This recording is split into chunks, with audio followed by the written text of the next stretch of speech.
کھلے عام دشمنی کر لو مگر دکھاوے کی دوستی نہ کرو۔ آج کی آیت کا ترجمہ شروع کرتے ہیں۔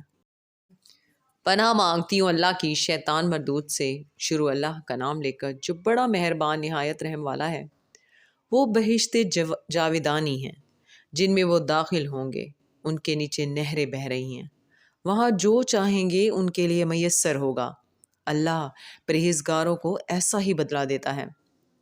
ان کی کیفیت یہ ہے کہ جب فرشتے ان کی جانیں نکالنے لگتے ہیں اور یہ کفر و شرک سے پاک ہوتے ہیں تو سلام علیکم کہتے ہیں، اور کہتے ہیں کہ جو عمل تم کیا کرتے تھے ان کے بدلے میں بہشت میں داخل ہو جاؤ۔ کیا یہ کافر اس بات کے منتظر ہیں کہ فرشتے ان کے پاس جان نکالنے آئیں یا تمہارے پروردگار کا حکم عذاب آ پہنچے؟ اسی طرح ان لوگوں نے کیا تھا جو ان سے پہلے تھے، اور اللہ نے ان پر ظلم نہیں کیا بلکہ وہ خود اپنے آپ پر ظلم کرتے تھے۔ تو ان کو ان کے اعمال کے برے بدلے ملے، اور جس چیز کے ساتھ وہ ٹھٹے کیا کرتے تھے اس نے ان کو ہر طرف سے گھیر لیا۔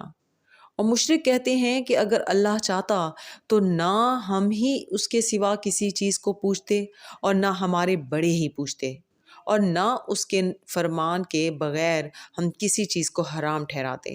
اے پیغمبر صلی اللہ علیہ وسلم، اسی طرح ان سے اگلے لوگوں نے کیا تھا، تو پیغمبروں کے ذمے اللہ کے احکام کو کھول کر سنا دینے کے سوا اور کچھ نہیں۔